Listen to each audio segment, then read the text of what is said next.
અંકલેશ્વર નગરપાલિકા સ્થિત આંબોલી રોડ સ્થિત સુકાવલી કચરાની ડમ્પિંગ સાઇટ ફરી એકવાર વિવાદમાં સંપડાઈ છે। ડમ્પિંગ સાઇટ પર જમા થયેલા કચરામાંથી અત્યંત દુર્ગંધ ફેલાતા આસપાસના વિસ્તારમાં રહેલા લોકોને શ્વાસ લેવામાં ભારે તકલીફનો સામનો કરવો પડી રહ્યો છે। સ્થાનિક રહીશો દ્વારા આ અંગે નગરપાલિકા તંત્રમાં વારંવાર લેખિત તથા મૌખિક રજૂઆત કરવામાં આવી હતી, પરંતુ પરિણામ શૂન્ય આવતા આખરે લોકોનો આક્રોશ ફાટી નીકળ્યો હતો। આંબોલી રોડ સ્થિત પાલિકાની ડમ્પિંગ સાઇટ પર જમા થયેલા કચરામાંથી અત્યંત દુર્ગંધ ફેલાતા આસપાસના વિસ્તારમાં રહેતા લોકોને શ્વાસ લેવામાં ભારે તકલીફનો સામનો કરવો પડી રહ્યો છે।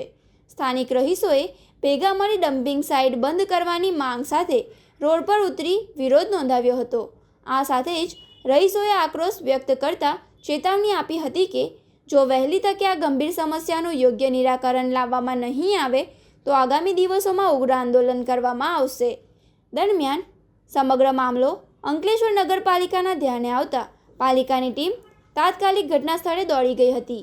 સ્થળ તપાસ દરમિયાન માલુમ પડ્યું હતું કે કચરામાં ભેગા થયેલા વરસાદી પાણી બહાર નીકળવાના કારણે દુર્ગંધ વધી હતી। પાલિકા તંત્ર દ્વારા તુરંત જ આ વરસાદી પાણીનું યોગ્ય વ્યવસ્થાપન કરી તેનો નિકાલ કરવામાં આવ્યો હતો। આ ઉપરાંત સમગ્ર વિસ્તારમાં ડીડીટી પાવરનો છંટકાવ કરી દવાનો રોગચાળા રોકી કામગીરી હાથ ધરવાની સ્થાનિકોની સમસ્યા હળવી થઈ હતી અને મામલો શાંત પડ્યો હતો। એટલું જ નહીં, પાલિકા દ્વારા ડમ્પિંગ સાઇટ પરથી નીકળતા પાણી માટે સ્ટોમ વોટર ડ્રેન પણ ઊભી કરવા માટેનું આયોજન શરૂ કર્યું હતું। અંકલેશ્વર નગરપાલિકાની હદ વિસ્તારમાં વોર્ડ નંબર 8ની હદ વિસ્તારમાં આવેલી સુકાવલી ડમ્પિંગ સાઇટને આજુબાજુ વિસ્તારના લોકો ત્રાહિમામ પુકારી ચૂક્યા છે, કેમ કે અંકલેશ્વર નગરપાલિકાની આ ડમ્પિંગ સાઇટ તમે જોઈ રહ્યા છો કે એનું પાણી એટલું ખરાબ બહાર નીકળે છે કે માણસથી થોભાય એવી કન્ડિશન નથી અને આજુબાજુના સોસાયટીના જે રહીશો છે એ લોકોના હતા બીમારીનો ઘેર ફાટી નીકળ્યો છે। કેટલા લોકો બીમાર છે।